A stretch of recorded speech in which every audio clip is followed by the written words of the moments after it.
boom, boom, boom, boom, boom, boom, boom, boom, boom, boom, boom. The sands beneath us, Boom, boom, boom, the desert sky, boom, boom, boom, a warm wind's blowing, boom, boom, boom, the stars are ice. boom, boom, boom, boom. But everything changes in this world, Boom, boom, and nothing stays. boom, boom, boom. Our love's not a fossil, dearest girl. Boom, boom, Don't count the days. boom, boom, boom, boom, boom, boom, boom, boom, boom, boom, boom, boom. Fly and wrestle, Boom, boom, boom, look in my eye. boom, boom, boom. Kiss me tender.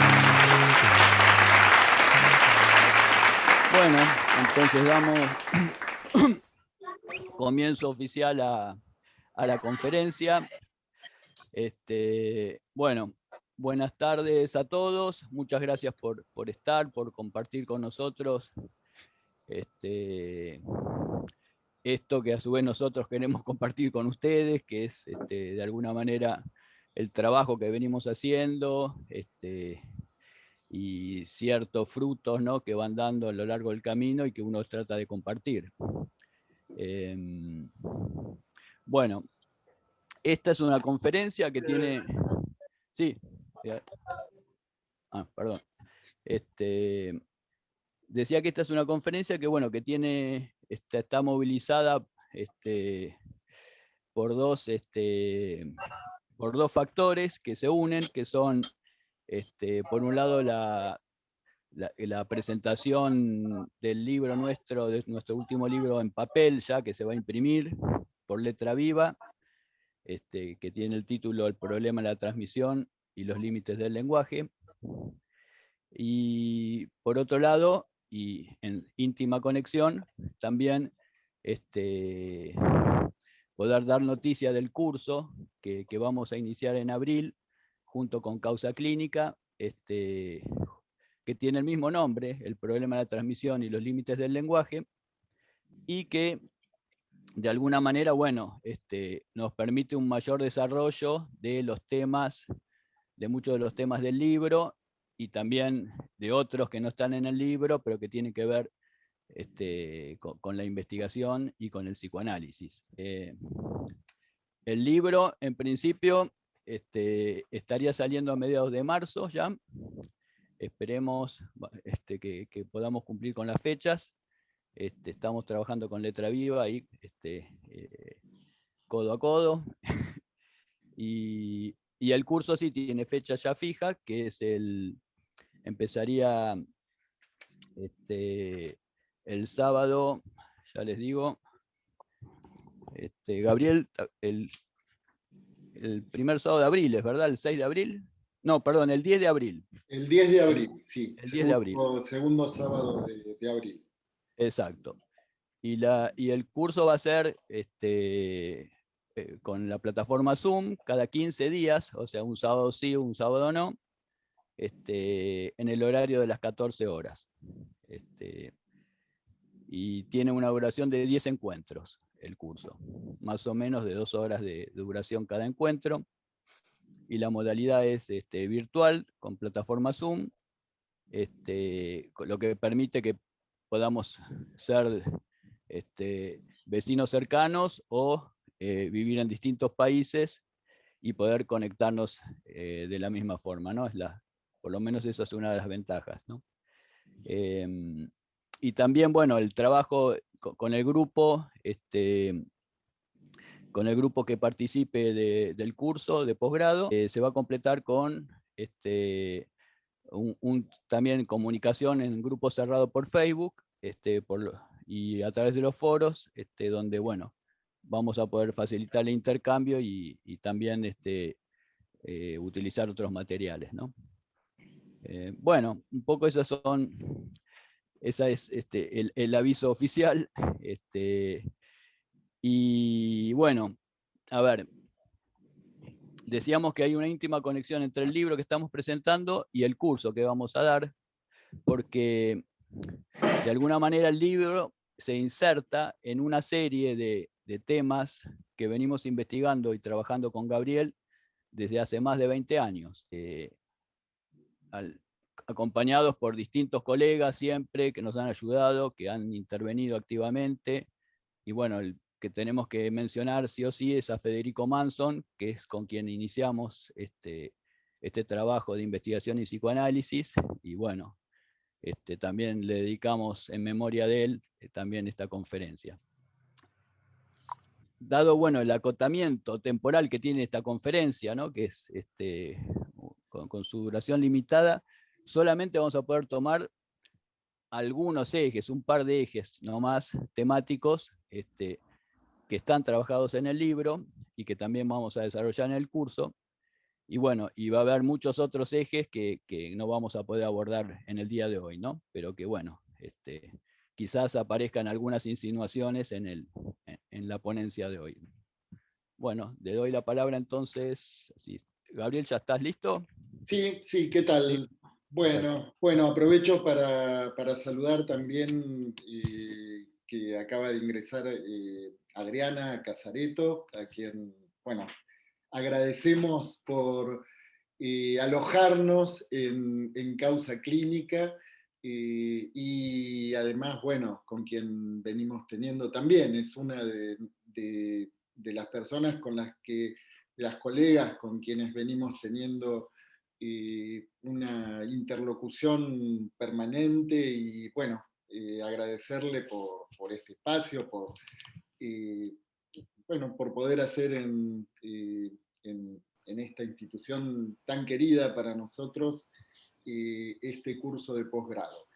Y bueno. Perdón. Sí, Adri, dale. Buen día, bienvenidos todos, un gusto enorme sumarme a este espacio y bueno, el agradecimiento es de toda causa a ustedes porque realmente me parece un verdadero aporte lo que ustedes tienen para compartir con respecto a tanto trabajo en un área poco difundida, poco recorrida y que me parece que muy valiosa a los fines de poder a través de la investigación seguir avanzando con el eje que a los practicantes nos conduce, que es justamente la clínica, la práctica, y esta investigación va al lugar de nutrir ese trabajo y hace mucha falta más cursos, más conferencias que tengan esta orientación y entonces para Causa Clínica es un verdadero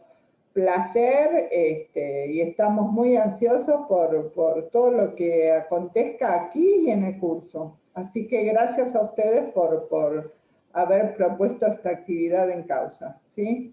Bueno, no interrumpo más.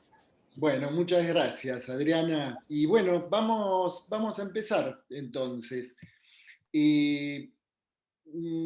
Vamos a empezar con poder situar algunas cuestiones relativas a la problemática de la investigación psicoanalítica, ¿no? Y en primer lugar, podemos decir que la relación entre el psicoanálisis y la investigación presenta desde el comienzo diversos puntos de tensión y complejidad. Y algo similar sucede al indagar la conexión entre el psicoanálisis y la ciencia. Resulta oportuno, entonces, y como paso previo a la consideración de la especificidad de la metodología de la investigación psicoanalítica, examinar tales complejidades y tensiones. Tomaremos como referencia y como punto de partida para dar algunos pasitos más en esta dirección nuestros trabajos publicados anteriormente sobre este tema, bajo el título Investigación Psicoanálisis de Sherlock Holmes, Dupin y Peirce a la experiencia freudiana. Es un texto que publicamos junto a Federico Manson en el año 2000, hace ya más de 20 años, y investigar la subjetividad, que también, acompañados con este colega, con Federico, publicamos en el año 2007. Y los dos libros fueron el fruto de un largo recorrido en la indagación de estas problemáticas, recorrido iniciado en el año 1900, bueno, a principios de los 90, en que fuimos articulando a su vez valiosas herramientas conceptuales y metodológicas provenientes de muy diversos saberes vinculados a la práctica investigativa. En la primera de esas publicaciones, precisamente, la línea de interrogación inicial estaba referida al lugar de la investigación en el campo del psicoanálisis, habida cuenta de las polémicas planteadas en torno al tema por parte de los mismos psicoanalistas. En segundo lugar, se presentaba una pregunta fuerte acerca de cómo pensar la relación entre el psicoanálisis y las ciencias, desprendiéndose de ello el interrogante acerca de la necesidad de reformular las coordenadas y metodología propias de la investigación en nuestro campo, abriéndose asimismo preguntas muy fuertes acerca del estado actual del cientificismo.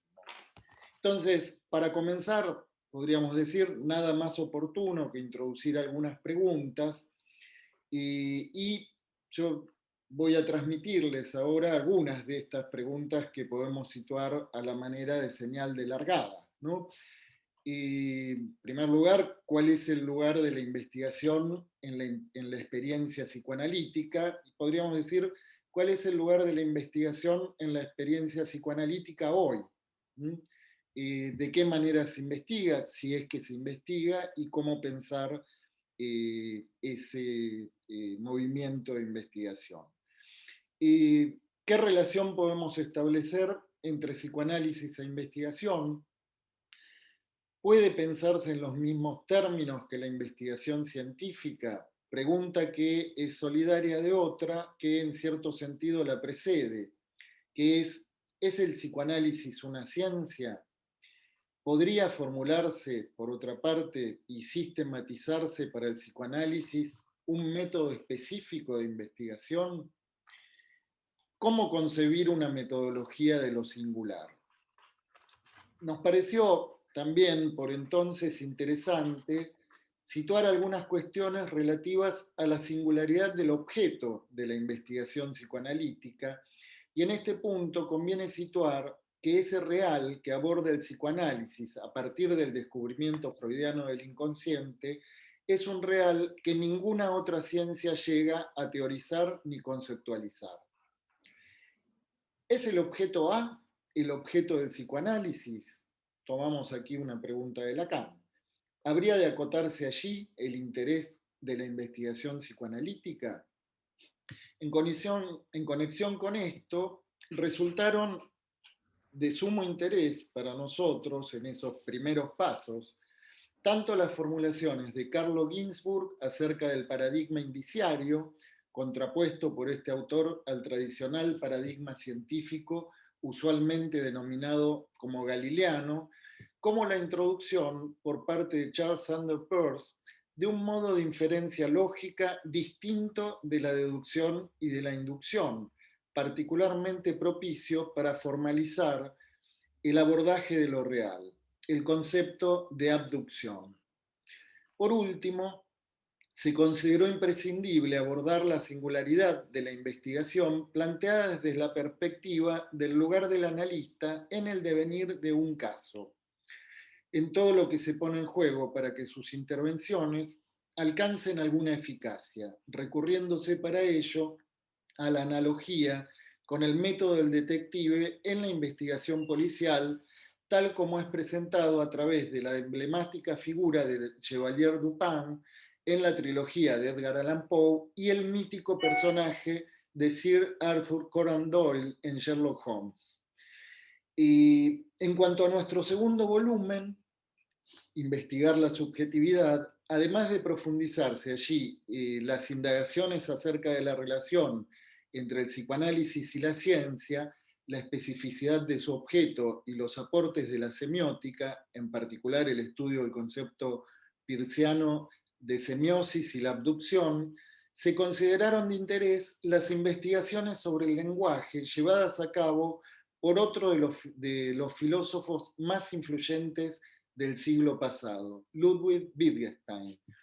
No obstante, el punto de interés central se situó por entonces en torno de cierta polémica que podríamos resumir así. ¿Debe interesarle al psicoanalista la búsqueda por la vía de la investigación de la eficacia clínica? ¿Puede interesarle o debe interesarle al psicoanalista la búsqueda de la eficacia clínica? Pregunta que sin dudas tiene fuertes connotaciones éticas, entre ellas la reformulación del concepto de abstinencia, en tensión con la búsqueda del poder terapéutico planteado por Freud, y la reapertura del expediente acerca de la orientación de la cura y la configuración del dispositivo analítico. Cómo repensar el dispositivo analítico hoy, cosa que la misma pandemia ha llevado a abrir una pregunta fuerte, por ejemplo, respecto de cómo pensar la presencia del analista. A propósito de la ética, varios pasajes de nuestro Investigar la subjetividad estuvieron dedicados a interrogar a sí mismo los fundamentos e implicancias éticas de las prácticas científicas, lo cual inesperadamente fue cobrando a partir de la irrupción de la pandemia por COVID-19 cada vez más actualidad. Entre los temas desarrollados en ese contrapunto, en el que invitamos también a la conversación algunos emblemáticos científicos del siglo XX, como Niels Bohr y Werner Heisenberg, podemos destacar lo relativo a la delimitación del campo específico de la investigación psicoanalítica, como decíamos, la problemática del objeto y el método, y el problema del sujeto en la investigación científica a partir del sorprendente pronunciamiento de Lacan. El sujeto del psicoanálisis es el mismo que el sujeto de la ciencia. Pero entonces, ¿es necesariamente un obstáculo para la investigación la subjetividad del investigador? Retomando lo que planteábamos recién, tomábamos un fragmento de una entrevista que le realizara a mediados de los años 70 una, no sé si colega o periodista italiana, Emilia Granzotto, a Lacan, publicada originalmente en la revista italiana Panorama. Es en realidad un fragmento que ha tomado bastante difusión en el último tiempo, pero que vale la pena evocar. Ahí le pregunta la entrevistadora qué relación guardan entre sí hoy día la ciencia y el psicoanálisis. Responde Lacan: para mí, la única ciencia verdadera, seria para seguir, es la ciencia ficción. La otra, aquella que es oficial, que tiene sus altares en los laboratorios, avanza a tientas y a locas y comienza a tener miedo de su sombra. Pareciera que a los científicos también les llegó el momento de angustia. En sus laboratorios asépticos revestidos de sus guardapolvos almidonados, 1974. Esos viejos niños que juegan con cosas desconocidas, manipulando aparatos siempre más complicados e inventando fórmulas siempre más oscuras, comienzan a preguntarse qué es lo que podrá sobrevenir mañana y qué terminarán aportando sus investigaciones siempre novedosas. En fin, digo, ¿y si es demasiado tarde? Se llaman biólogos, físicos, químicos, para mí están locos. Solamente por el momento, mientras están en vías de destruir el universo, se les ocurre preguntarse si por azar eso que hacen no sería peligroso. Y si todo saltara, estábamos en medio también de la Guerra Fría, ¿no? Donde había distintos peligros que todavía están latentes, ¿no? Van a permanecer así. Y si todo saltara, y si las bacterias tan amorosamente cuidadas en los blancos laboratorios se transmutasen en enemigos mortales? ¿Y si el mundo fuera barrido por una horda de esas bacterias con toda la mierda que lo habita, comenzando por los científicos de los laboratorios? Hay tres posiciones imposibles dichas por Freud: gobernar, educar y psicoanalizar. Agregaría una cuarta: la ciencia. Tan cerca como las demás, los científicos no saben que están en una posición insostenible. Gaby, Sí, hay alguien que quiere entrar, ahí fíjate. le doy ingreso. A ver, un Ok. segundito. Hacemos una pausita. Uy, había 5 personas en lista de espera. Ahí va. Gracias, Adriana, porque yo me entusiasmo y me olvido de mirar. Bien. Bueno, le damos la bienvenida a quienes se van sumando. Y bueno, retomo el hilo de lo que decía Lacan en esta entrevista, ¿no? Que podemos decir que tiene resonancias bien actuales, ¿no? Al día de hoy, en el contexto de pandemia. Y bueno, esperemos que por lo menos esta pandemia pronto pase, no digo que pase a la historia, pero que por lo menos nosotros aquí en el hemisferio sur esperando que lleguen las vacunas antes del invierno, ¿no?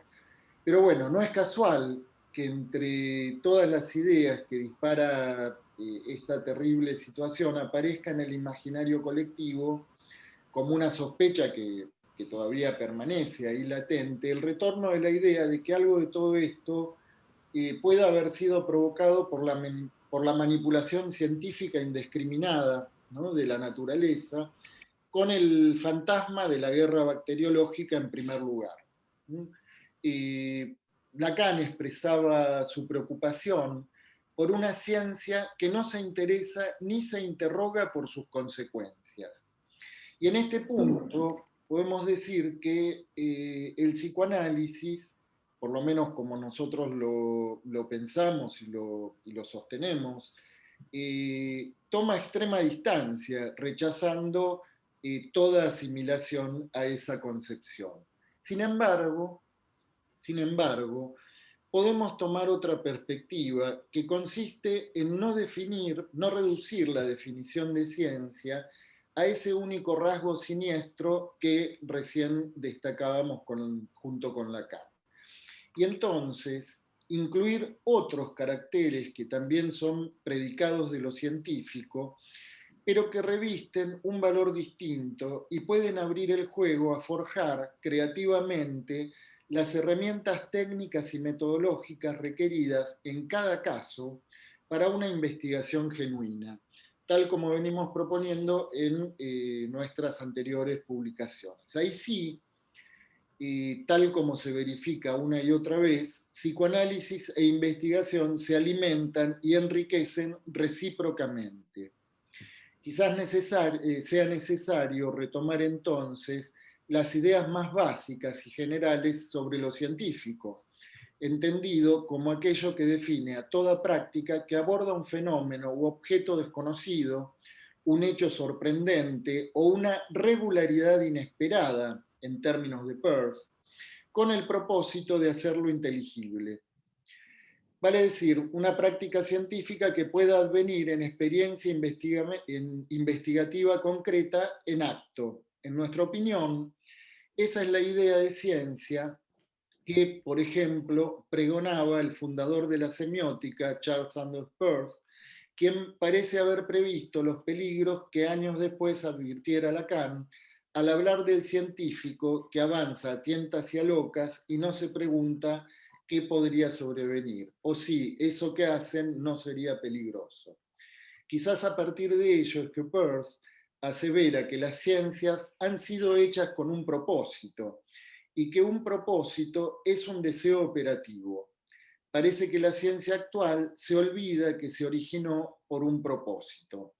Hay una intervención de Heisenberg que nosotros retomamos también, en donde él plantea incluso acerca de qué registro puede tener el investigador de aquellos propósitos que no se presentan solamente en un nivel consciente, ¿no? Heisenberg como físico nuclear, ¿no? Pero sin embargo se hace una pregunta que se podría decir que está en sintonía plena con las coordenadas del psicoanálisis.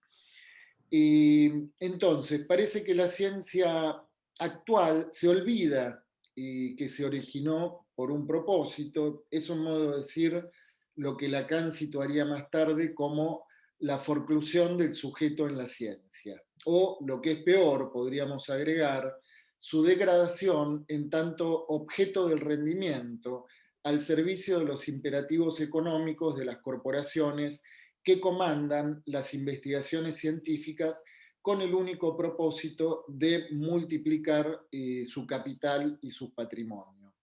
Peirce nos conduce a destacar aquel otro posicionamiento, el del científico que se compenetra con un propósito concreto, vital y explicitado, como por ejemplo encontrar la vacuna o el procedimiento adecuado para neutralizar el virus desatado en pandemia mundial. Entonces, sí, de todos modos, ahí ustedes habrán visto en todos los canales de televisión cómo se cruza, ¿no? Esa investigación genuina y, por otro lado, lo que aparece en términos de ciertas manipulaciones al servicio de otros intereses, ¿no? Pero bueno, entonces sí, guardando las distancias en la comparación, el psicoanálisis se asemeja en su posición a la del científico cuando en su praxis concreta está lanzado también a encontrar, junto con el analizante o junto con una comunidad de colegas en relación a la inserción en determinada área clínica en particular, cómo encontrar el alivio subjetivo, el alivio de un padecimiento psíquico desencadenado sobre el que se desconoce la causa. Y es aquí donde retomamos nuestro propósito, que es continuar con la búsqueda de aportes que puedan hacer crecer y desarrollar la praxis psicoanalítica. Pero es que aún puede desarrollarse el psicoanálisis, no es ya una disciplina acabada. En la misma entrevista recién citada, Lacan contestará: el psicoanálisis, al contrario, no ha alcanzado del todo sus límites. Hay aún muchas cosas para descubrir, tanto en la práctica como en la doctrina. En el psicoanálisis no hay solución inmediata, sino solamente la larga y paciente investigación de los por qué. Ahora bien, esto último que describe Lacan para el psicoanalista es la misma actitud que podría definir a un investigador científico con el propósito de investigar, bueno, cualquier regularidad inesperada que se le presente. Es por eso que insistiremos aquí en retomar nuestra indagación sobre los paradigmas científicos y los métodos, las paradojas de la lógica, la semiótica y el estudio de los límites del lenguaje. Es que seguimos apostando en el avance del psicoanálisis como una praxis que puede tener el atributo de científica, entre comillas, si entendemos lo científico en las coordenadas de su espíritu fundacional. Bueno, cedo la palabra a Oscar. Sí, adelante. Gracias, gracias Gabriel. Creo que hay alguien que se quiere conectar. Bien, ahí le damos ingreso. Dale. Y también te iba a pedir si podemos compartir en pantalla la imagen del nudo entre psicoanálisis, investigación y ciencia. Muy bien, vamos a compartir. Uh-huh.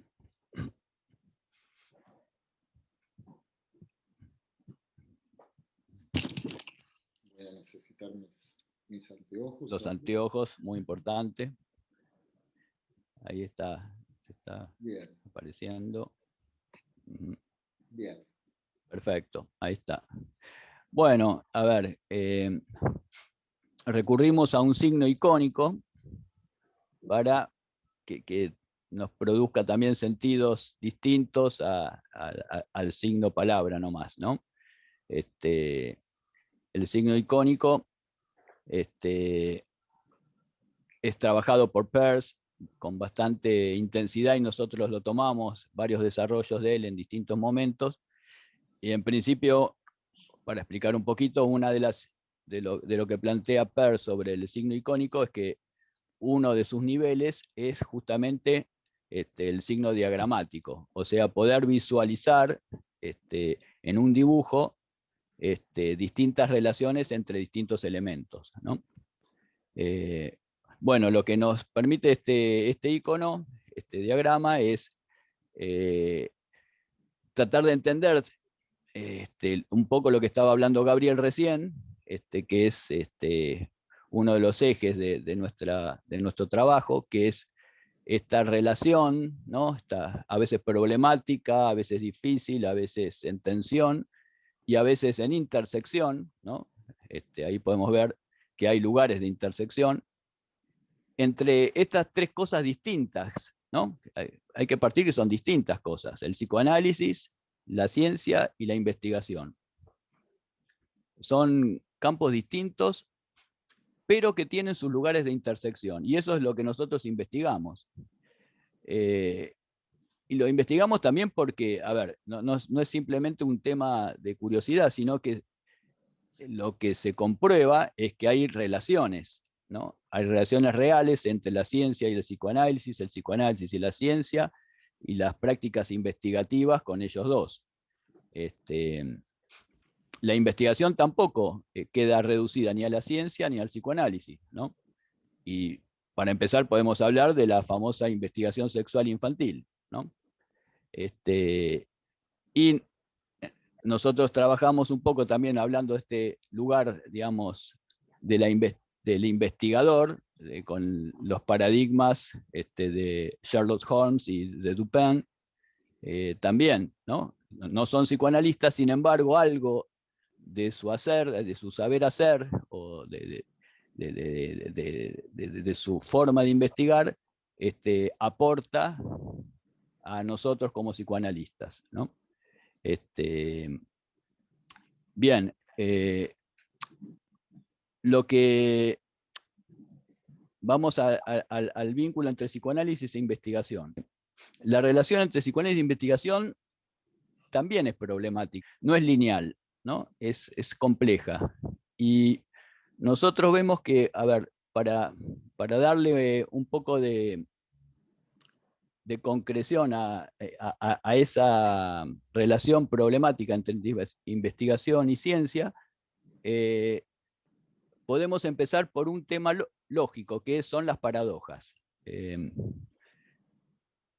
Nosotros sabemos, no por estudiar lógica, sino por seguir a Lacan, por hacer psicoanálisis, por escuchar a nuestros analizantes, el valor tremendo que tienen las paradojas o las contradicciones en el discurso, ¿no? Para nosotros las paradojas o las contradicciones en el discurso del analizante muchas veces son indicios ahí del sujeto dividido. Muchas veces son indicios de algo de lo real que está en juego y que solamente se expresa justamente con la contradicción o con la paradoja. Desde la epistemología tomamos esto, ¿no? Y vamos a jugar con dos paradojas. Con la paradoja, perdón, de dos proposiciones que aparentemente son contradictorias. Una es Freud, cuando Freud dice: el psicoanálisis es inseparable de la investigación, ¿no? En varios lugares, Freud postula que el psicoanálisis y la investigación van unidos, ¿no? Incluso que el poder terapéutico está unido con la investigación misma, ¿no? La otra frase es de Lacan: yo no soy investigador, ¿no? Allá por el seminario 11. Y nada, seguido de críticas serias a lo que se llamaba investigar o lo que se llama investigar cuando entra en el ámbito académico de producir investigaciones justamente por sostener, digamos, un aporte de del Estado, un aporte para sostener investigaciones, etc., ¿no? En ese momento Lacan se está peleando un poco con eso. Pero nos parece que sitúa una paradoja en términos de algo complejo, ¿no? Que es la relación entre el psicoanálisis y la investigación. Bien, justamente lo que decimos nosotros es que ahí afinamos los oídos, ¿no? Cuando escuchamos una contradicción o una aparente paradoja. ¿Por qué? Porque nos está indicando de vuelta algo que tiene que ver con lo real. Entonces, en este caso, algo que tiene con lo real de esa intersección entre el psicoanálisis y la investigación.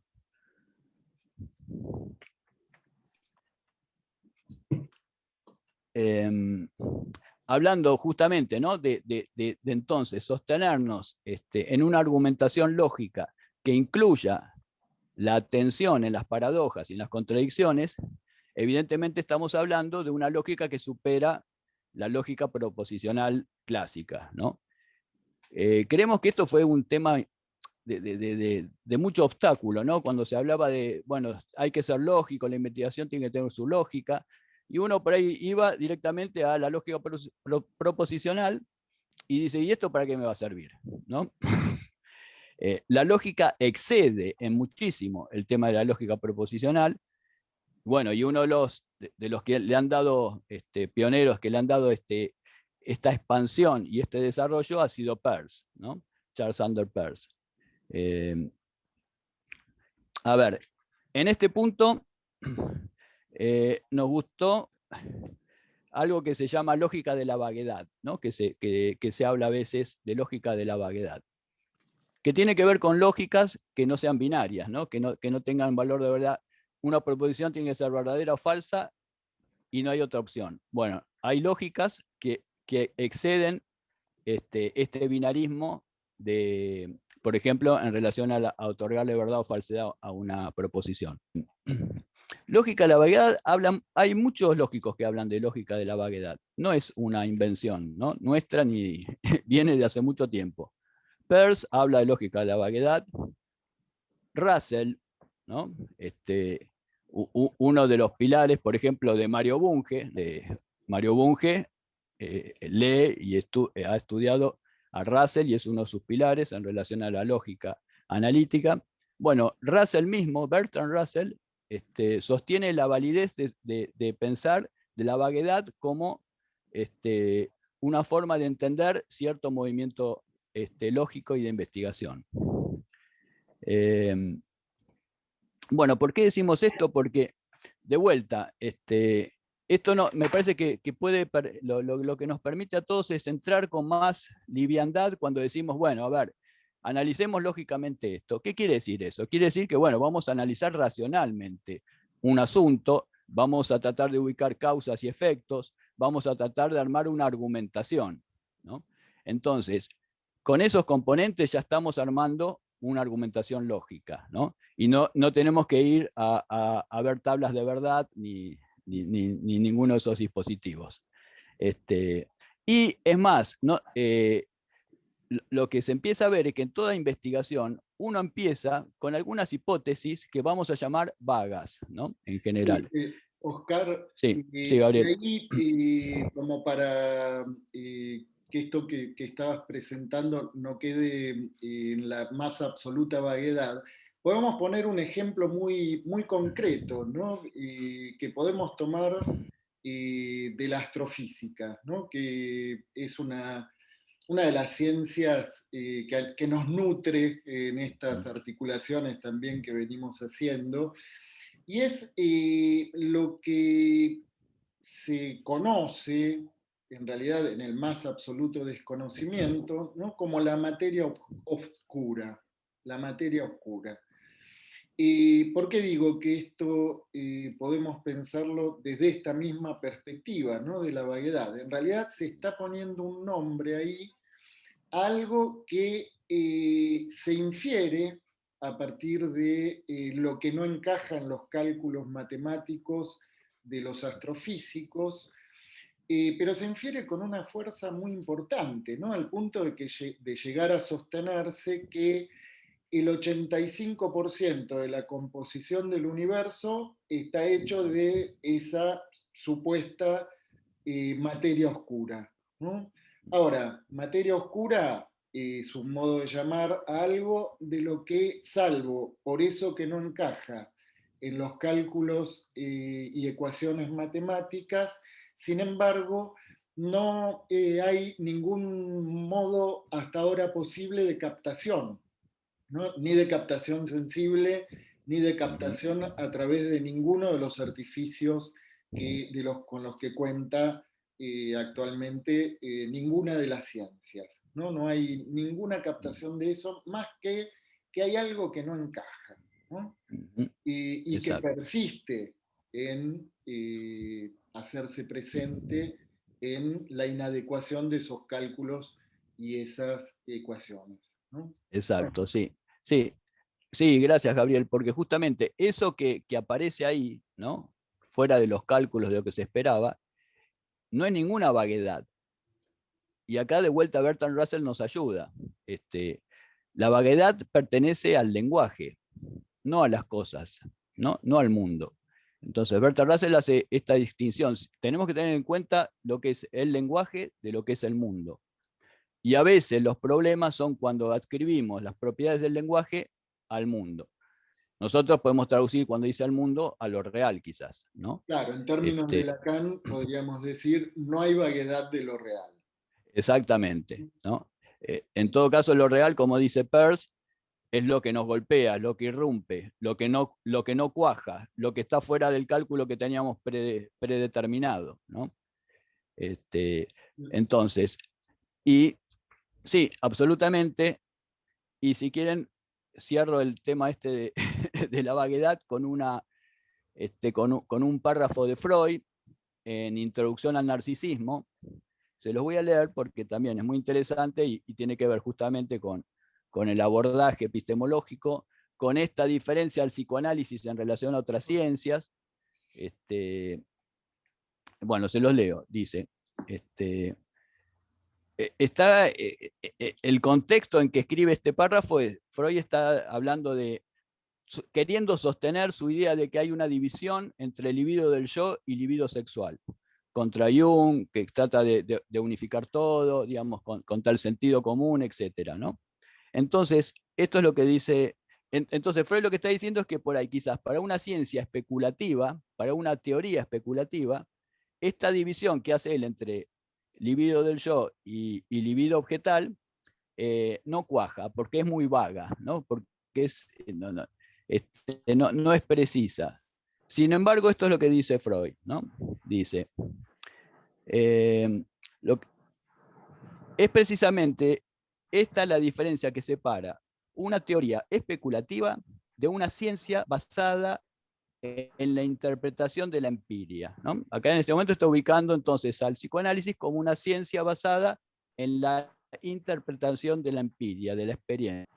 Dice, esta última no envidiaría a la especulación el privilegio de un fundamento lógicamente inatacable, sino que se contentará con ideas iniciales nebulosas, apenas aprehensibles, que esperará aclarar o podrá cambiar por otras en el curso de su desarrollo.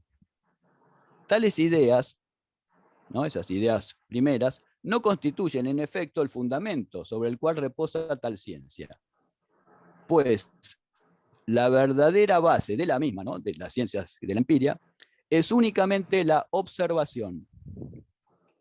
No forma la base del edificio, esas ideas, ¿no? Iniciales, sino su coronamiento, y pueden ser sustituidas o suprimidas sin daño alguno, ¿no? Entonces, digo, acá aparece concretamente, ¿no? en la metodología freudiana, esta idea de que se parte, a lo mejor de ideas vagas, y de a poco se las va tratando de ir afinando, pero no por el movimiento de la idea misma, que sería una pura deducción, ¿no? O quedarse en el nivel simbólico, sino en la contrastación con la observación. Evidentemente lo que llama Freud observación es la experiencia clínica y los datos clínicos que vamos, en todo caso se llama la escucha para nosotros, que la observación, ¿no? Sí, Pero que bueno. incluso, discúlpame, Oscar, que Sí. incluso en realidad venimos también situando esto en términos de otro concepto que trasciende lo que tiene que ver con cargar las tintas en alguno de los sentidos, ¿no? Ya sea la escucha, ya sea la vista, ¿no? Que es el concepto de captación, ¿no? Que es más inespecífico, pero que nos permite también incluir en la cuenta aquellos registros que no son necesariamente conscientes, pero que son claves en lo que se juega en lo real de la transferencia. Sí. Sí, cerrando un poquito, entonces, y volviéndolo al lenguaje más lacaniano, es un poco esto que dice Lacan cuando se habla en general, no solo Lacan, de la praxis, ¿no? como un andamiaje simbólico que aborda lo real. Y lo real, ante, ante esa inmiscusión de lo simbólico sobre lo real, reacciona. Esa reacción es lo observable para nosotros. Esa reacción de lo real son los datos que nosotros tenemos que tomar para ir modificando la teoría para que se amolde lo más posible a ese real que nosotros queremos abordar. Bueno, decíamos, ¿no? Recién, hace un ratito Gabriel hablaba de la semiótica, la lógica, de distintas herramientas que podían sernos útiles a nosotros los analistas.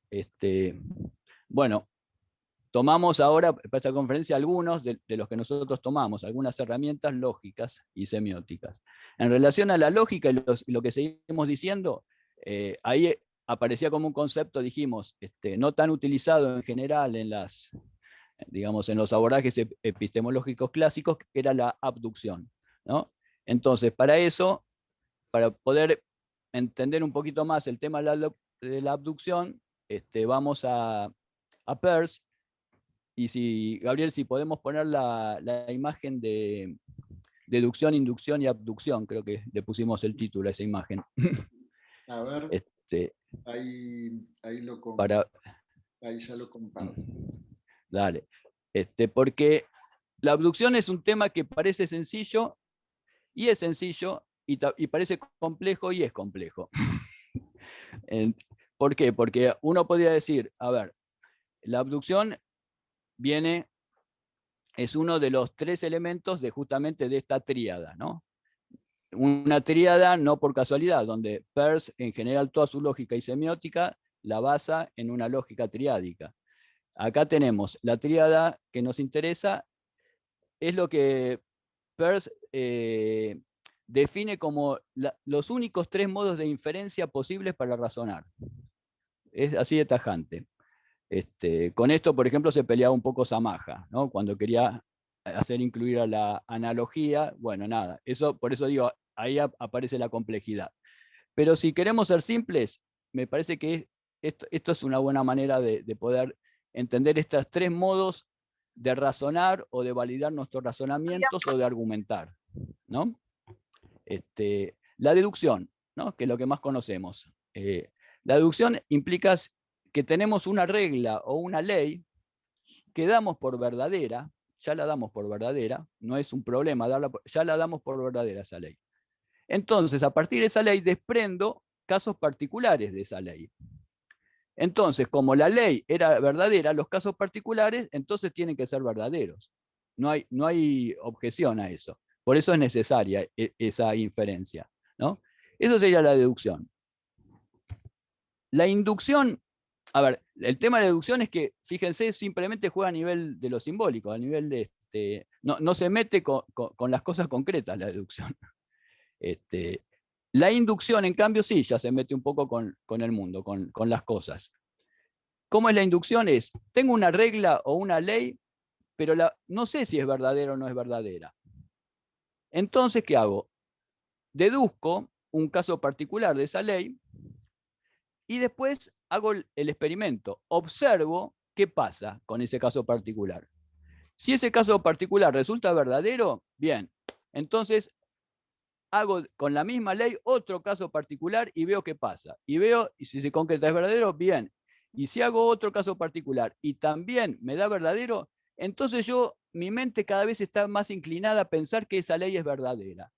Pero esa adscripción de que es verdadera es inductiva. Quiere decir que yo estoy suponiendo que como se dio en 3 casos, entonces se va a dar en todos. Entonces, por inducción, digo que la ley es verdadera. ¿Sí? Pero en realidad no tenemos la certeza. Ahí ya no tenemos la certeza.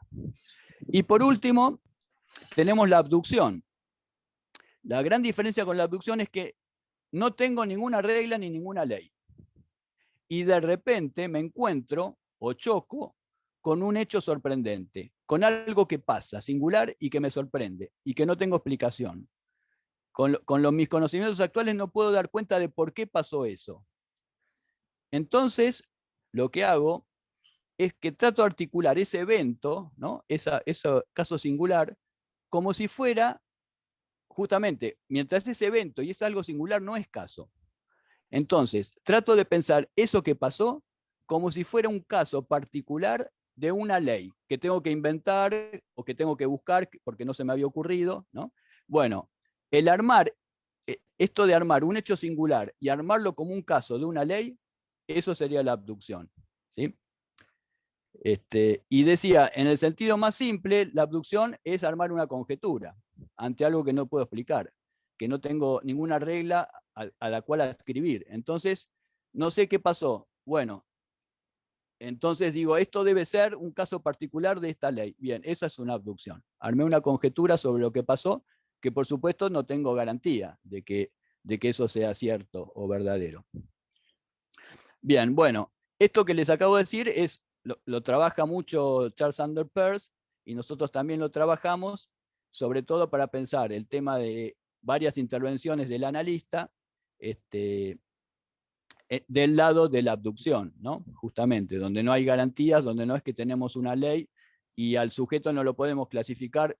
No nos basta, ¿no? Esto de, por ejemplo, con lo que pasa con las estructuras clínicas. Ah, es un sujeto neurótico, es un obsesivo. Bien, lo podemos ubicar, pero ahí es un caso particular. Y en la medida que trabajamos en lo particular, no producimos efectos subjetivos. El efecto subjetivo es cuando podemos poner algo de lo singular, ¿no? En ese caso particular. Bueno, por eso esa es nuestra aproximación que después vamos desarrollando en relación a estas lógicas de operación, de afrontar una investigación con la clínica, ¿no? Es lo que de a poquito vamos tratando de arrimar, ¿no?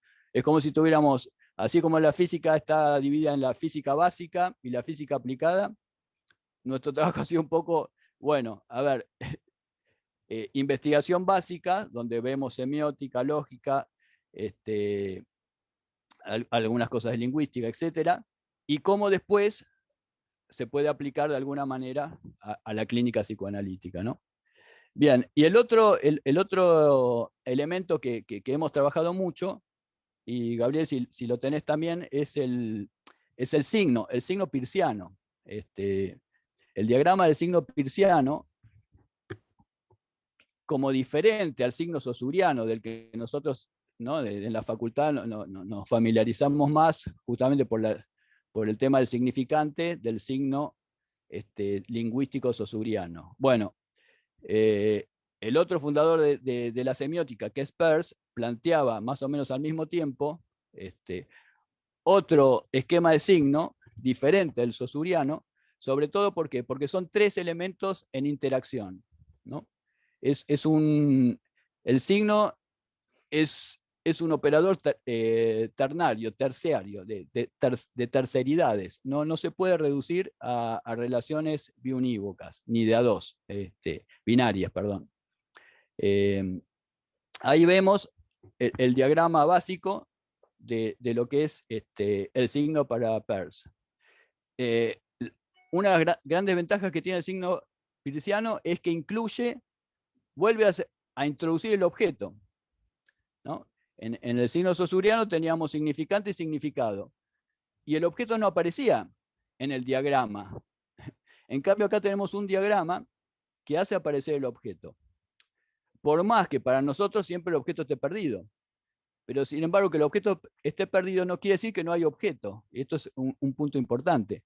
Entonces, para la semiosis subjetiva necesitamos este signo, ¿no? Armado, este signo de 3 elementos, ¿no?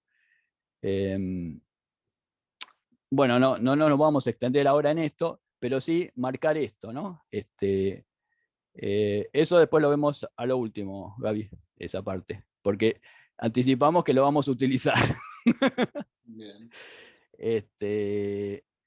Bien, bueno, y otro, como decía Gabriel, y otro digamos, de las herramientas o de los lugares donde hemos ido a buscar y a brevar en ideas y herramientas ha sido Wittgenstein. Así que ahora Gabriel también hizo un recorte de uno de los sesgos que hemos trabajado de Wittgenstein, que de alguna manera nos va a llevar al tema del patos. Pero bueno, lo dejo a Gabriel con la palabra. Bueno, muchas gracias, Oscar. Y sí, una breve presentación, una breve presentación para finalizar nuestra exposición y ya después pasar, bueno, a las preguntas o comentarios que quieran ir haciéndonos llegar. En donde vamos a situar algunas referencias que fuimos encontrando y que nos resultaron muy interesantes de alguien que, además de ser uno de los filósofos más importantes del siglo XX, es una referencia muy importante en Lacan, muy importante, no del todo explicitada, pero muy importante, y si en algún momento tienen oportunidad de adentrarse en la obra de Wittgenstein, van a tener también la sensación de que Wittgenstein leyó a Lacan, ¿no?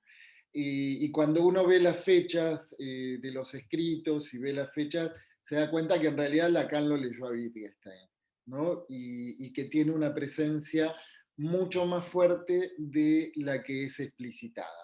Una de las cosas, de las referencias que quería tomar, que son muy breves, tienen que ver con el modo en que él empieza a pensar lo relativo a la relación entre la representación y lo representado. Y van a ver que vamos a hacer un recorrido que nos va a permitir ir al hueso de uno de los puntos que más nos interesa en el campo del psicoanálisis, que es lo relativo a ese cruce entre la palabra y la afectación en el cuerpo, y las implicancias que esto tiene en la clínica. Estoy anticipando el final del recorrido, pero como para que puedan tener una orientación de hacia dónde estamos dirigiendo lo que ahora les voy a transmitir. Entonces, va a decir Wittgenstein, las proposiciones lógicas describen la armazón del mundo, o, mejor dicho, la representan, no tratan de nada. Dan por supuesto que los nombres tienen referencia y las proposiciones elementales sentido, y esta es su conexión con el mundo. El hecho de que ciertas combinaciones de signos que tienen en lo esencial un determinado carácter sean tautológicas ha de manifestar evidentemente algo sobre el mundo. Este es el punto decisivo. Decíamos que en los símbolos que utilizamos hay algo arbitrario y algo que no lo es. Nosotros no expresamos lo que queremos con ayuda de los signos, sino que en lógica es la propia naturaleza de los signos naturalmente necesarios la que habla por sí misma. Conociendo la sintaxis lógica de un lenguaje sígnico cualquiera, todas las proposiciones de la lógica están dadas. Pero entonces, ¿cómo podría un enunciado o una proposición asimilarse lógicamente a lo que intenta representar, ¿no? A un acontecimiento, por ejemplo? Lo que posibilita que la expresión lingüística sea una figura de lo figurado es, como hemos trabajado en otro lugar, su correspondencia estructural. Y ahí vamos a tomar una cita de Russell, del prólogo que Russell escribe para el Tractatus Logicus Philosophicus, donde dice: Wittgenstein compara la expresión lingüística a la proyección en geometría. Una figura geométrica puede ser proyectada de varias maneras. Cada una de estas corresponde a un lenguaje diferente, pero las propiedades de proyección de la figura original permanecen inmutables, cualquiera sea el modo de proyección que se adopte.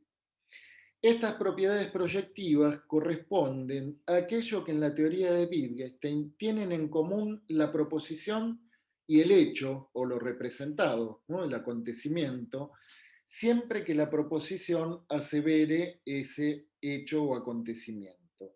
Wittgenstein empieza su teoría del simbolismo con la siguiente afirmación: nosotros nos hacemos figuras de los hechos. Una figura, dice, es un modelo de la realidad y a los objetos en la realidad corresponden los elementos de la figura. A su vez, la forma lógica de un acontecimiento, de un hecho, la misma que volvemos a encontrar en la proposición que lo representa, estará determinada por el tipo de objetos que lo originan, dependiendo de la naturaleza del objeto, es decir, de las propiedades internas del objeto, cuáles son los tipos de hechos de lo que estará en condiciones de formar parte. El hecho de que las cosas tengan una cierta relación entre sí se representa por el hecho, valga la redundancia, de que en la figura que lo simboliza, sus elementos tienen unos con otros una relación de correspondencia. En la figura y en lo figurado, según Wittgenstein, debe haber algo idéntico para que una pueda ser figura o representación de lo otro completamente.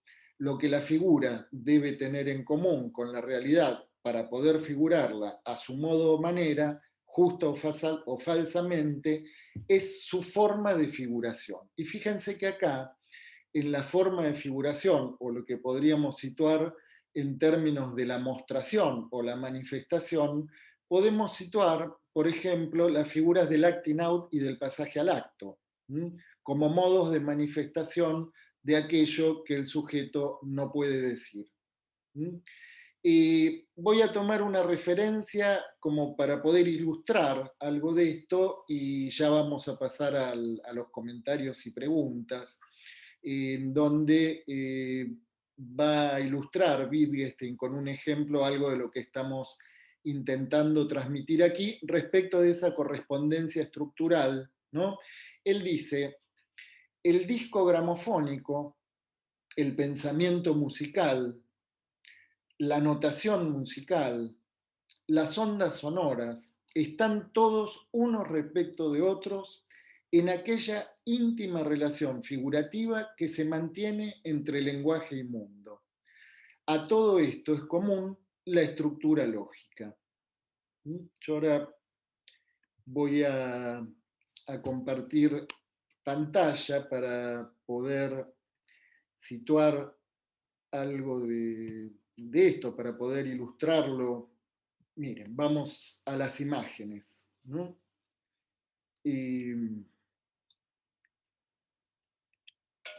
Nosotros tenemos aquí una partitura musical, una escritura, algo en la materialidad del papel, ¿no? Lo podemos imaginar. Pero fíjense que es interesante poder pensar de qué manera, imagínense los discos gramofónicos, en donde esa transmisión esa transmisión, ¿de qué manera se lograba reproducir el sonido? Por la fricción de la púa en el disco. ¿Mm? Y es el día de hoy, pasados más de 120 años de la invención del disco gramofónico, nos resulta difícil pensar cómo la fricción de una púa con un pedazo de plástico después en el vinilo podía hacer que esto sonara así, ¿no? Ni que hablar de estos otros soportes, ¿no? En donde esa misma estructura se reproduce digitalizada, ¿no? En una reproducción binaria, si se quiere. Ahora bien, fíjense que ahí esa transmisión de las ondas sonoras, ¿sí?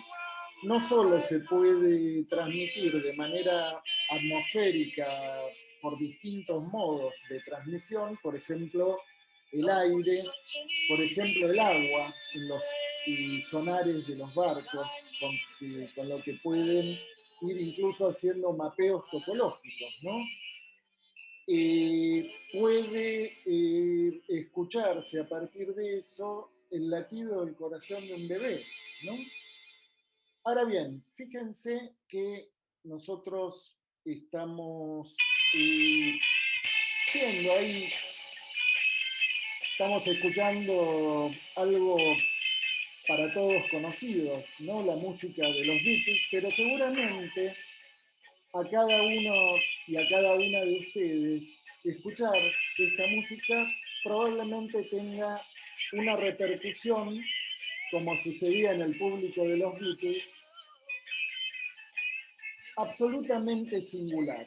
Fíjense en la expresión de cada una de esas admiradoras, de cada una de esas participantes en ese recital, no sabemos cuál es, ¿sí? Incluso la cara de la agente de policía que está ahí, no sabemos si para llevar detenidos y para, en fin, para resguardar a alguien que está en un completo estado de afectación, ¿no? Y si recorremos cada uno de los rostros y lo que ahí se expresa, podemos ver que esa misma estructura musical, ¿no? Que parte de una partitura que hemos visto cómo se transmite a través de medios de lo más heterogéneos, también se encarna, ¿sí? Y ahí vemos los singulares modos en que se encarna en cada una de aquellas personas que, por ejemplo, asisten a un recital.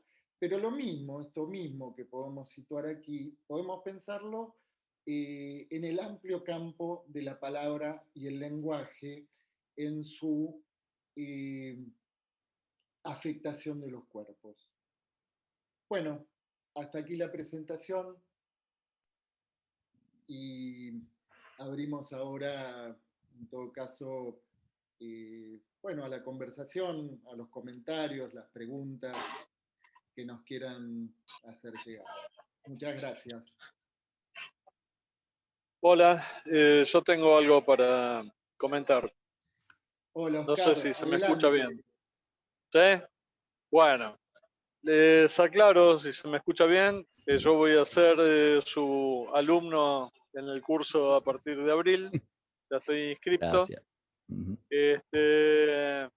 Y bueno, me gustó mucho la presentación, me gusta la orientación investigativa que tienen. Además de que somos amigos, entonces no aspiro a ninguna objetividad. Yo voy a hacer 3 comentarios breves para no quitarle tiempo a las demás personas. Uno de ellos es un chiste. Resulta que en una ocasión, científicos positivistas transmiten digamos, por videocámara a nivel mundial una suerte de descubrimiento que tenía que ver con una pulga. Yo no sé si la pulga tiene 6 patas o si tiene 8, eso no lo sé. Yo se las voy a hacer corta. El asunto es así. Transmitían a nivel mundial y ponían una pulga en una camilla. Entonces el jefe del grupo de científicos dice, vamos a decirle a la pulga que salte. Entonces le dicen salte y la pulga salta. Dice, vamos a proceder a estirparle una pata. Le sacan una pata y le dicen salte y la pulga salta. Eso pasa una y otra vez y la pulga salta hasta que le queda una pata sola. Entonces ahí el jefe del equipo dice, bueno, vamos a proceder a extirparle la última pata. Le sacan la última pata y le dicen salte y la pulga obviamente no salta. Le vuelven a decir que salte y no salta. Entonces el tipo circunspecto mira a la cámara y dice, evidentemente, cuando a la pulga se le sacan las 6 patas, se queda sorda. Vale decir que uno puede llegar por una vía inductiva a encontrar lo que quiso buscar desde antes, es decir, que lo que uno se encuentre en la experiencia, digamos así, o en la praxis, va a ser confirmatorio de la hipótesis que desde antes tenía. Ese es un problema. Otro problema que tiene la gente como Gabriel, Oscar y otrora Federico, y me consta que en alguna medida Luis Di Santo también, pasa por el lado de que un científico positivista solo se enfrenta al fenómeno que quiere investigar. En tanto que aquellos que adscribimos a ciencias del orden conjetural, nos enfrentamos al fenómeno que estamos investigando, pero al mismo tiempo a las críticas del entorno científico que recaen sobre nosotros. Es como si hubiera dos frentes abiertos al mismo tiempo. El tercer comentario y último que quería hacer es en relación al concepto de sujeto. Ciertamente, Lacan en el seminario 11 dice la ciencia forcluye al sujeto y hoy Gabriel hacía referencia a esto de que también Lacan dice el sujeto del psicoanálisis es el mismo que el sujeto de la ciencia.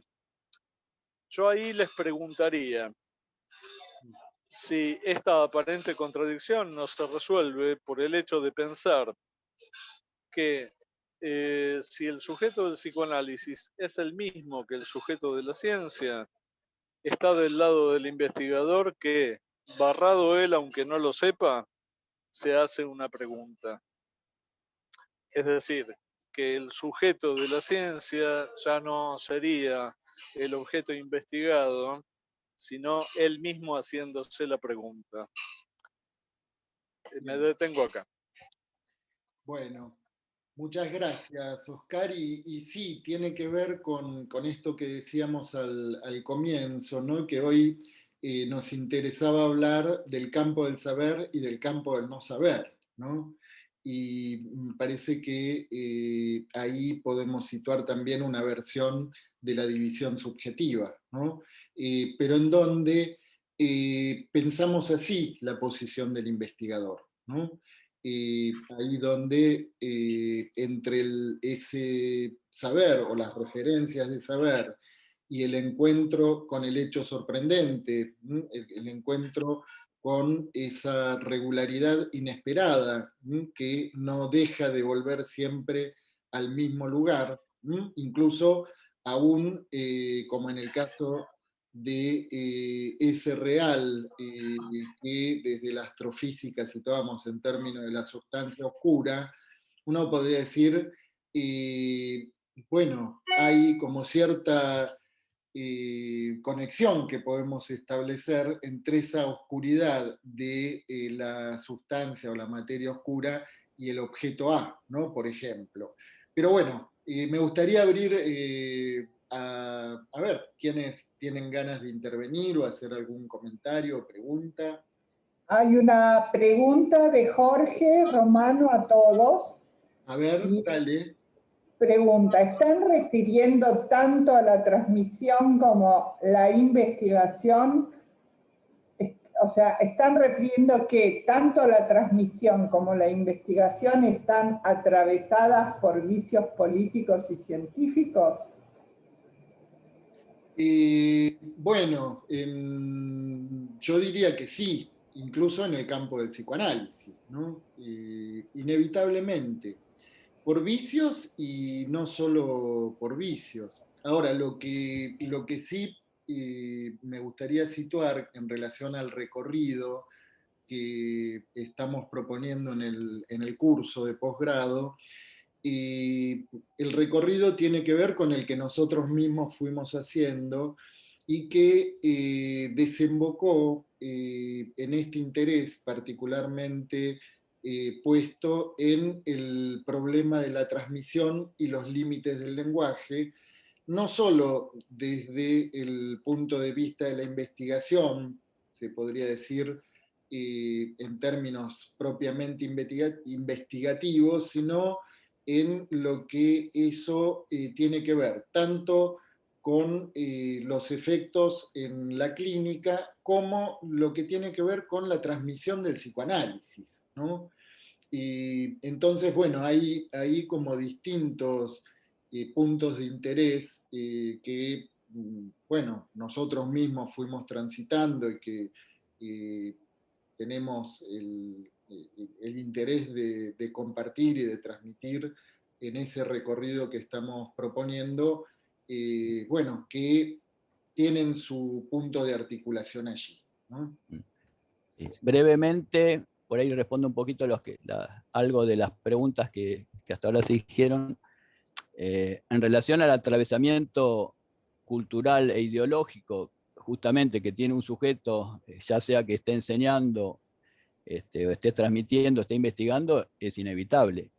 Es inevitable estar atravesado por una matriz social y cultural, incluso inconsciente, que uno no sabe realmente. Esto lo ha trabajado mucho Samaja, que por ahí uno, incluso las mismas decisiones están jugándose un poco también ciertas valoraciones o ideologías que uno tiene como inconscientes también, ¿no? Es inevitable ese juego. Y me parece que la graficación es este chiste que nos contaste, que nos contó Oscar Lamorgia, que es, qué sé yo, si yo estoy imbuido en que lo importante es escuchar o no escuchar, cuando le corté todas las patas a la pulga y no saltó, digo, no escuchó, ya estoy como determinado a ir a ese lado. Justamente partimos de eso para saber que es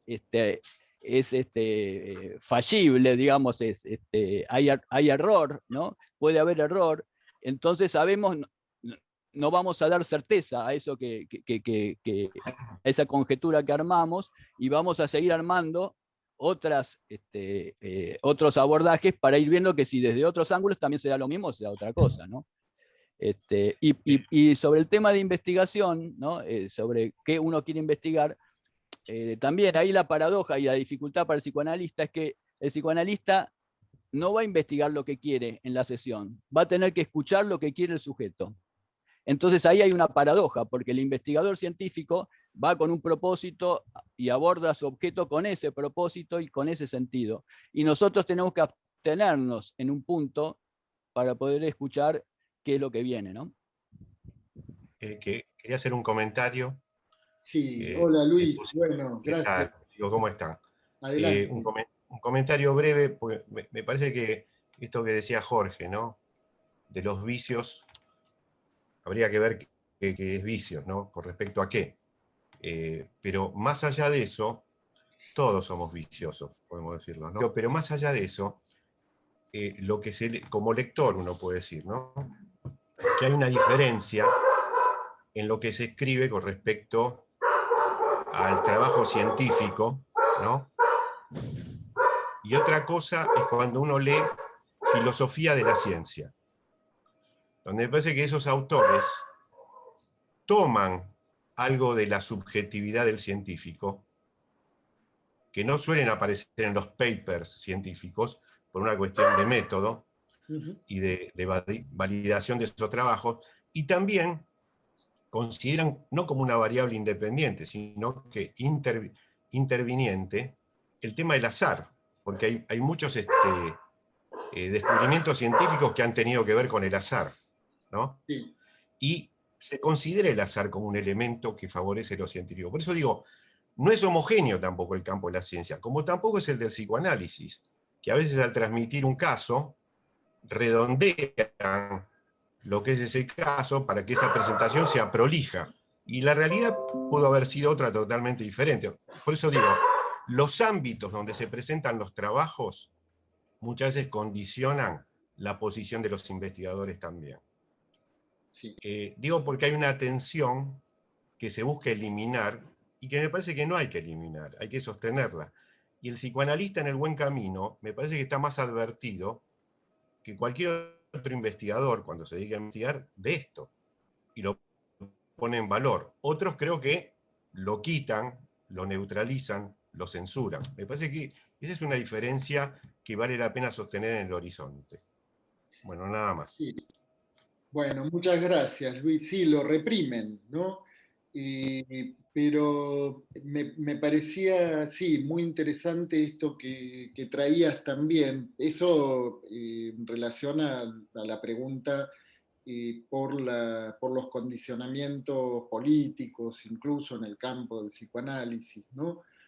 Cómo el lugar de la presentación condiciona de algún modo o puede condicionar, ¿no? Si no se está advertido de eso. Pero por otro lado, parecía muy importante también destacar esto que introducías en términos del azar o lo que podríamos llamar también la contingencia, ¿no? Que nos remite al valor que Freud asignaba a las contingencias en los términos de las series complementarias, ¿no? Que tiene que ver con eso que en el transcurso de un análisis incluso puede presentarse de pronto como una contingencia que produce un viraje en el recorrido de ese análisis, ¿no? Bueno, eso parecía muy, muy importante destacar y te agradecemos, Luis, por el comentario. Sí, Estaba pensando mientras exponían que alguien, digamos, que haya llevado lejos su trabajo personal en análisis y se dedique, más allá de si es analista o no, ¿no? Más allá de que un analista deviene analista por su propio análisis, yo pensaba cuánta ventaja tiene un investigador en los términos de haber atravesado un trabajo personal de análisis, no para eliminar la variable sujeto, porque es ini no sé qué hable, ini no sé qué hable, o sea, no se puede derogar, digamos, pero estar advertido y poder pescar algo de esa subjetividad en juego, de lo propio, me parece que es una diferencia años luz con aquel que la niega o la reprime, o la niega conscientemente, o directamente ni sabe ni está enterado de del modo que procesa esa subjetividad. Me parece que es central. sí, sí, de qué condicionamientos está afectado, ¿no? Exacto, Sí, exacto. Y que evidentemente los puntos ciegos, lo no analizado, también puede estar advertido de que hay un margen que aún llevando lejos su análisis personal no es manejable, que lo real es lo imposible y de ahí las tareas imposibles, dentro de ellas el análisis. ¿Sí? sí, sí, sí. Bien. Eso me hacía acordar a que, nada, en ciencia, en física, ¿no? A veces lo que se estudia es medir cuál es el margen de error. O sea, la exactitud no está tanto dada en la medición, sino en el margen de error que tiene esa medición, ¿no? Esto es un De poco todos eso, ¿no? modos, sí, de todos modos, acá se trataría de otra medición, que es de qué dimensión es el punto ciego, ¿no? Del investigador. Porque puede haber un margen de error en esos términos, pero si esos puntos ciegos coinciden con aquello que se está investigando, Entonces, ahí es donde este cuento de la pulga cobra su máxima dimensión, ¿no? Toma su máxima consistencia, ¿no? Y en realidad, bueno, ahí no se hace más que confirmar la propia ceguera, ¿no? Paula, ¿vos querías intervenir? Sí, dale, adelante. Es algo un poquito más técnico, no sé si entendí bien, me van a decir. Con respecto a cuando Oscar explicabas la lógica de la vaguedad y decías al final con Russell que la vaguedad definitiva es el lenguaje. Y tú completabas, Gabriel, diciendo entonces que no hay vaguedad de lo real, en contrapunto. Y estoy de acuerdo. Entonces yo quería ver cómo se podría entonces articular con esta otra idea que tú traes, Gabriel, de Wittgenstein y la figurabilidad. O sea que entre la figura y lo figurado hay una cierta, digamos, correspondencia de estructura. O sea, ¿cómo articular estas dos ideas?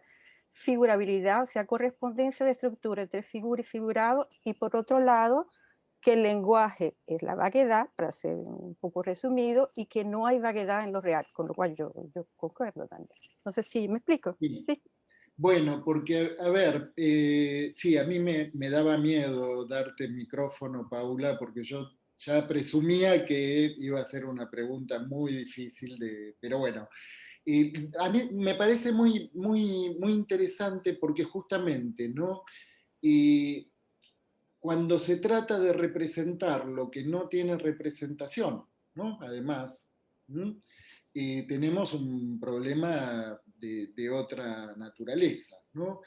Entonces, por un lado tenemos eso que no tiene representación, por otro lado tenemos los intentos del sujeto de mostrar o poner de algún modo, visibilizar de algún modo eso que no puede decir, y en medio de eso está el analista, ¿no? Intentando captar lo que no tiene representación y lo que el sujeto expresa como puede, ¿no?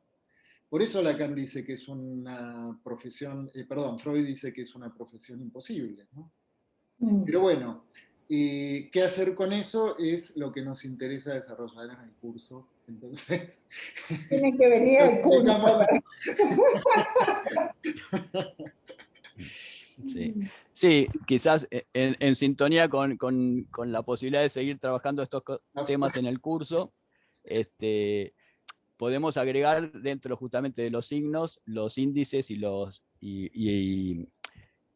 ¿cómo se llama? Y los iconos, y en su valor de metáfora, ¿no? Donde a lo mejor la metáfora ahí viene a jugar, a ponerse en el lugar donde no había nada, ¿no? Y produce algún efecto, ¿no? Perdón, hago una presentación de la colega que intervino recién, que es Paula Mazón, es una de las fundadoras del grupo de psicoanálisis de La Habana, ¿no? Actualmente residente en París. Bueno, muchas gracias, Paula, por la intervención y por participar, por acompañarnos hoy. Gracias a ustedes y a todos. Bueno, ¿alguien más tiene ganas de hacer algún comentario o alguna pregunta?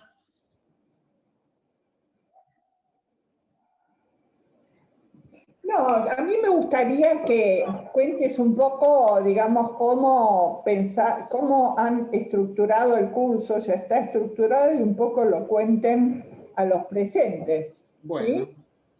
Bueno, muy bien. Sí, ahí enseguida lo compartimos y ya con esto podemos cerrar el encuentro de hoy. Sí, estaba dividido en 3 módulos, lo habíamos pensado en principio. Dale, Oscar. Ahí está, ¿sí? Bueno, ahí tenemos el primer módulo. Está pensado como cierta progresión, ¿no? El módulo 1 sería abordar los fundamentos metodológicos y epistemológicos. El psicoanálisis, la investigación, los paradigmas científicos, introducción a la problemática de investigación, un poco lo que tocó hoy Gabriel al principio. Después el tema de los paradigmas, empezar a ver si hay alguna especificidad de la investigación clínica psicoanalítica. Ahí aparece el tema del singular, el valor de la formulación de preguntas, que casi no lo trabajamos hoy, pero es muy importante, en el abordaje de los indicios psíquicos y la captación de lo real.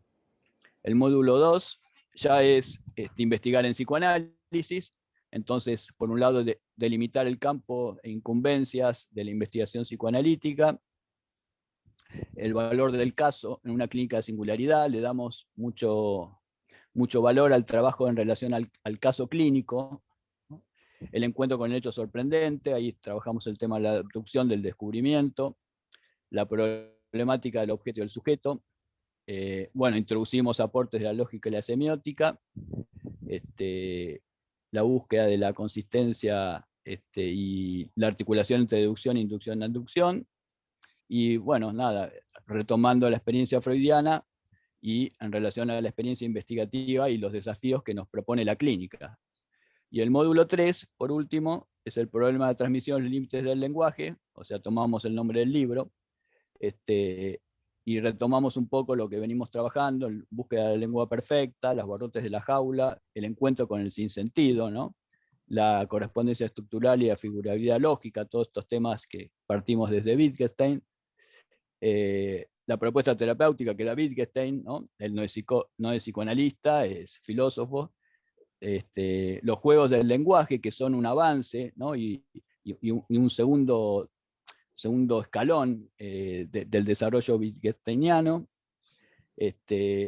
Ya la articulación de los signos peircianos con la clínica, la mostración, iconicidad, diagramas, en la lógica de relativos, y aportes de la semiótica peirciana para formalizar algunas intervenciones analíticas, los límites del lenguaje entre Wittgenstein, Lacan, y por último, trabajo que hacemos al final, que es del matema, los límites del matema, y a partir de ahí lo que mismo Lacan propone en algunos lugares, que es el patema, palabra, afecto y cuerpo. Bueno, ahí ver de vuelta una vuelta por la topología y una lectura semiótica del acto analítico es un poco lo que proponemos al final. Bien, hay alguien que pregunta del auditorio si todas esta propuesta, estas ideas sirven para, digamos, quienes están trabajando y formándose como acompañantes terapéuticos. Entiendo que alude a si pueden nutrirse para su función con el tránsito de estas preguntas que ustedes plantean, y agrega, porque también en nuestras tareas hay personas que creen que los vamos a ayudar a mejorarse en pocos días o meses según la patología.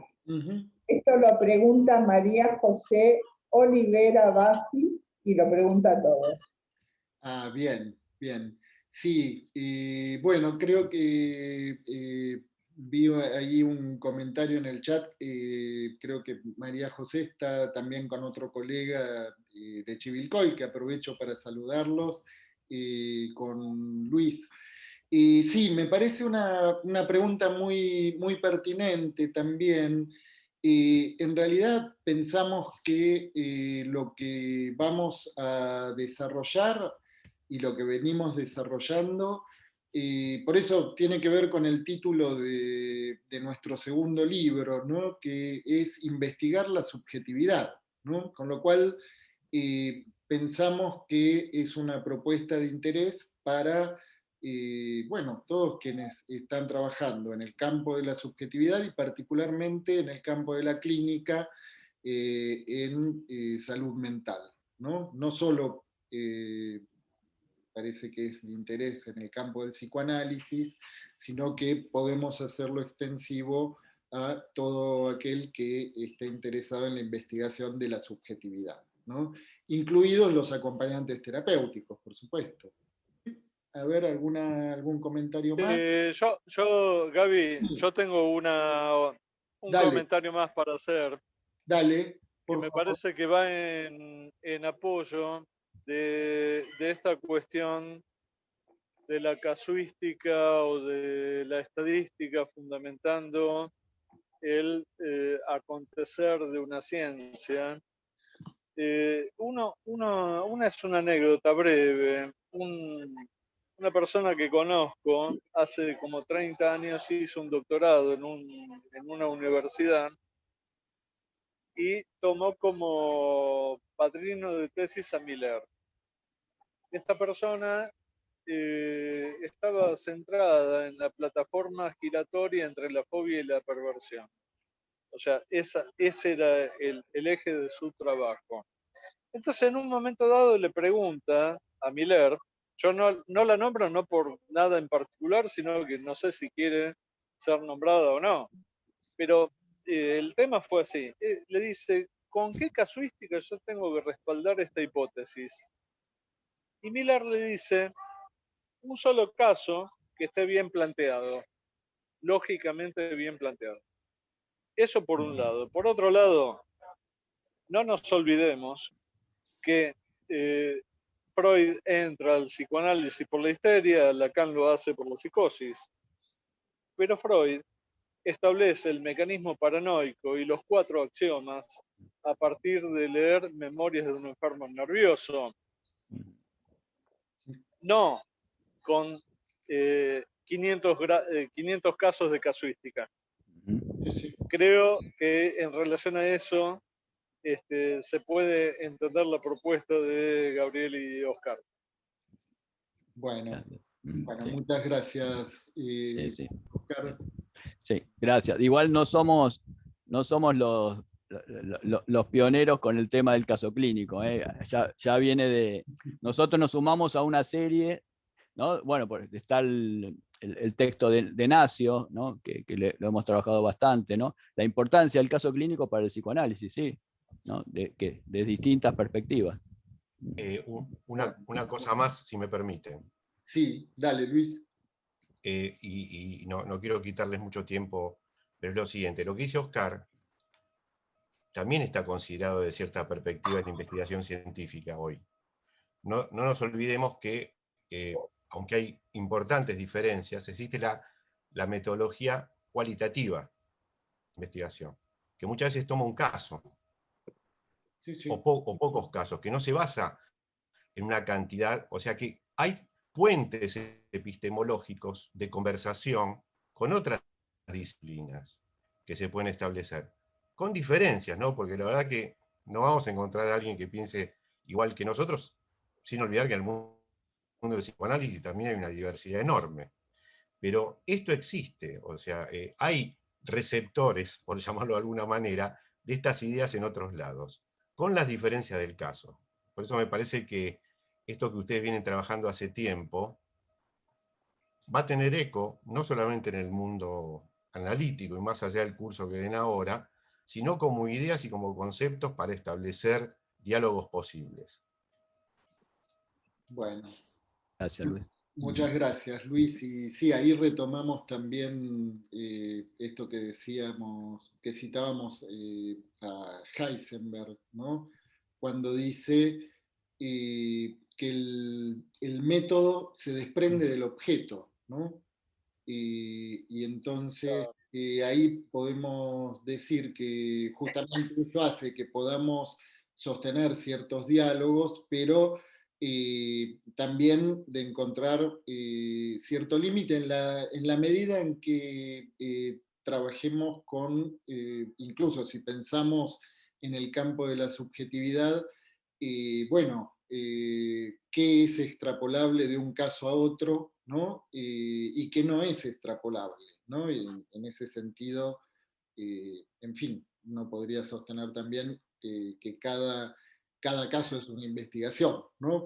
Pero bueno, esperamos hayan disfrutado de este encuentro y a quienes estén interesados los esperamos a partir del 10 de abril, en Causa Clínica, y por este mismo canal. Sí. Bueno, Muchas gracias muchas gracias por estar. Y Un aplauso virtual a todos los participantes, los disertantes, quienes intervinieron y quienes escucharon atentamente la conferencia. Gracias, gracias, gracias. bueno, Mm, un fuerte gracias. abrazo para todas y todos.